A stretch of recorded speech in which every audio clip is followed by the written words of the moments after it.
ಮಳೆ ಬರೋದನ್ನಂತೂ ತಡೆಯೋದಕ್ಕಾಗೋದಿಲ್ಲ. ಆದರೆ ಅದರಿಂದ ಆಗ್ತಾ ಇರುವಂತಹ ಅವಾಂತರಗಳನ್ನು ತಡೆಯುವಂತಹ ಸಾಧ್ಯತೆ ಬಿಬಿಎಂಪಿಗಿರುತ್ತೆ. But BBMP ಎಚ್ಚೆತ್ತುಕೊಂಡಿಲ್ಲ. ಈ ಮಳೆಯನ್ನು ಎದುರಿಸಲಿಕ್ಕೆ ಸಿದ್ಧತೆಯನ್ನು ಮಾಡ್ಕೊಂಡಿಲ್ಲ. ಅದರ ಪರಿಣಾಮವನ್ನು ನೀವು ಗಮನಿಸ್ತಾ ಇದ್ದೀರಿ. ಇನ್ನು ಮಳೆಯಬ್ಬರಕ್ಕೆ ಬಸವನಗುಡಿಯ ಬುಲ್ ಟೆಂಪಲ್ ರಸ್ತೆಯಲ್ಲಿ ಬಸ್ಸೊಂದು ಕೆಟ್ಟು ನಿಂತಿದೆ. 3 ಅಡಿಗೂ ಹೆಚ್ಚು ಮಳೆ ನೀರು ರಸ್ತೆಯಲ್ಲಿ ಹರಿತಾ ಇದ್ದಂತಹ ಪರಿಣಾಮ ಬಸ್ಸು ಕೆಟ್ಟು ರಸ್ತೆಯಲ್ಲಿಯೇ ನಿಂತುವಂತಹ ಪರಿಸ್ಥಿತಿ ನಿರ್ಮಾಣವಾಗಿದೆ. ಎಲ್ಲವೂ ಕೂಡ ಬಿಬಿಎಂಪಿ ನಿರ್ಲಕ್ಷ್ಯದ ಎಫೆಕ್ಟನ್ನು ಗಮನಿಸ್ತಾ ಇದೆ. ಒಂದು, ಈ ಮರಗಳು, ವಯಸ್ಸಾದಂತಹ ಮರಗಳನ್ನು ಐಡೆಂಟಿಫೈ ಮಾಡಬೇಕಿತ್ತು. ಬೀಳುವ ಹಂತದಲ್ಲಿರುವಂತಹ ಮರಗಳನ್ನು ತೆರವುಗೊಳಿಸುವಂತಹ ಕೆಲಸವನ್ನು ಮುಂಗಾರಿಗೂ ಮೊದಲೇ ಮಾಡಿಕೊಳ್ಬೇಕಿತ್ತು. ಅದನ್ನು ಬಿಬಿಎಂಪಿ ಮಾಡಿಕೊಂಡಿಲ್ಲ.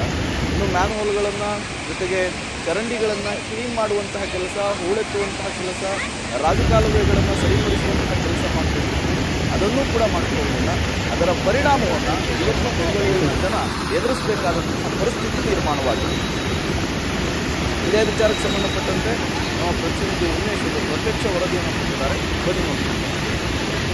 ಬೆಂಗಳೂರಿನಲ್ಲಿ ಭಾರಿ ಮಳೆಯಿಂದಾಗಿ ಸಾಕಷ್ಟು ಅವಾಂತರಗಳು ಸೃಷ್ಟಿಯಾಗಿರುವಂತದ್ದು. ಬಸವನಗುಡಿಯ ಬುಲ್ ಟೆಂಪಲ್ ರಸ್ತೆಯಲ್ಲಿ ನಡು ರಸ್ತೆಯಲ್ಲೇ ಬಿಎಂಟಿಸಿ ಬಸ್ ಕೂಡ ಕೆಟ್ಟು ನಿಂತಿರುವಂತಹ ದೃಶ್ಯ ನಿಮಗೆ ತೋರಿಸ್ತಾ ಹೋಗ್ತೀನಿ. ನೀವು ನೋಡ್ತಾ ಇರಬಹುದು, ಈ ಬುಲ್ ಟೆಂಪಲ್ ರಸ್ತೆಯಲ್ಲಿ ಎಷ್ಟರ ಮಟ್ಟಿಗೆ ಸಂಪೂರ್ಣವಾಗಿ ನೀರು ತುಂಬಿದೆ ಅಂದ್ರೆ ಸುಮಾರು 3-4 ಅಡಿಗಳಷ್ಟು ನೀರು ಇಲ್ಲಿ ಆಳಕ್ಕೆ ತುಂಬಿರುವಂತದ್ದು. ಅದರ ಜೊತೆಗೆ ನೀವು ಸ್ವಲ್ಪ ಮುಂದಕ್ಕೆ ನೋಡೋದಾದ್ರೆ ಬಿಎಂಟಿಸಿ ಬಸ್ಸು ರಸ್ತೆಯಲ್ಲೇ ಮಳೆ ನೀರಲ್ಲಿ ಕೆಟ್ಟು ನಿಂತಿರುವಂತಹ ಒಂದು ದೃಶ್ಯಗಳು ನಿಮಗೆ ಕಾಣ್ತವೆ. ಈಗ ಮತ್ತೆ ಮಳೆ ಶುರುವಾದ ಕಾರಣಕ್ಕಾಗಿ ಮತ್ತೆ ನೀರು ಹೆಚ್ಚಿನ ಸಂಖ್ಯೆಯಲ್ಲಿ ಮತ್ತೆ ತುಂಬ್ಕೋತಾ ಇರುವಂತದ್ದು ನೀವು ದೃಶ್ಯಗಳಲ್ಲೂ ಕೂಡ ನೋಡ್ತಾ ಇರಬಹುದು. ಇದು ಬುಲ್ ಟೆಂಪಲ್ ರಸ್ತೆಯಲ್ಲಿ ಬಸ್ ಬರಬೇಕಾದ್ರೆ ಇಲ್ಲಿ ಸಾಕಷ್ಟು ದೊಡ್ಡ ಮಟ್ಟದಲ್ಲಿ ನೀರು ತುಂಬಿಕೊಳ್ಳುತ್ತೆ. ನೀರು ತುಂಬಿಕೊಂಡ ಪರಿಣಾಮವಾಗಿ ಬಸ್ಸು ಮುಂದಕ್ಕೆ ಚಲಿಸಲಾಗದೆ ಇಲ್ಲಿ ಕೆಟ್ಟು ನಿಂತಿರುವಂತದ್ದು. ಆ ನಂತರದಲ್ಲಿ ಬಿಎಂಟಿಸಿ ಇದ್ದಂತ ಎಲ್ಲ ಪ್ರಯಾಣಿಕರನ್ನು ಕೂಡ ಸುರಕ್ಷಿತವಾಗಿ ಇಳಿಸಿ ಬೇರೊಂದು ಬಸ್ಸಲ್ಲಿ ಕಳಿಸಿದ್ದಾರೆ. ಆದ್ರೆ ನಡು ರಸ್ತೆಯಲ್ಲೇ ಬಸ್ಸನ್ನ ಬಿಟ್ಟು ಹೋಗಿರುವಂತದ್ದು. ಹಾಗಾಗಿ ಈ ಬುಲ್ ಟೆಂಪಲ್ ರಸ್ತೆಯಲ್ಲಿ ಬರುವಂತ